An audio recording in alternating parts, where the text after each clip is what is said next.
বাপের বাড়ি যাবার নাম শুনলেই প্রতিটা মেয়ের মুখে একটা আলাদা হাসি আসে। সেরকমই আমারও আসছিল, কারণ 7 মাস পর যাচ্ছি, মনে হচ্ছিল যেন 7 বছর বাদে যাচ্ছি।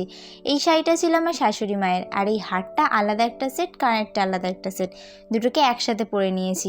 কোথাও ঘুরতে যাবার আগে আমার একটাই প্রবলেম, সেটা হচ্ছে চুল কী করে বাঁধবো, চুল কীরকম বাঁধবো, কীভাবে বাঁধবো, এই ভাবতে ভাবতেই দিন চলে যায়। প্রথমে চুলটা খুলে রেখেছিলাম, যাবার সময় খোপা করে নিয়েছি, ওটা দেখতে বেশ ভালো লাগছিল। হালকা সিঁদুর, হালকা লিপস্টিক, এই লিপস্টিকটা আমার অনেকটা ফেভারিট, আর আমাকে সবসময় আমার মনে হয় ব্ল্যাক টিপেই মানায়, সেজন্য আমি ছোট্ট একটা ব্ল্যাক টিপ পরে নিয়েছি। কাজল লাগাবো না সেটা হতে পারে, লাইনারটা খুব একটা পরি না কোনো বড় ওকেশন ছাড়া, কিন্তু কাজলটা আমি মাঝে মধ্যেই পরে থাকি। আর এই সেন্টটা, এটা আমার খুব প্রিয়, কিন্তু এখন শেষের পথে। তো আমায় কেমন লাগছে সেটা আমায় কমেন্ট করে তাড়াতাড়ি বলো, আর সাবস্ক্রাইব করতে একদম ভুলো না। টেক কেয়ার, দেখা হবে নেক্সট ব্লগ ভিডিওতে। Bye bye.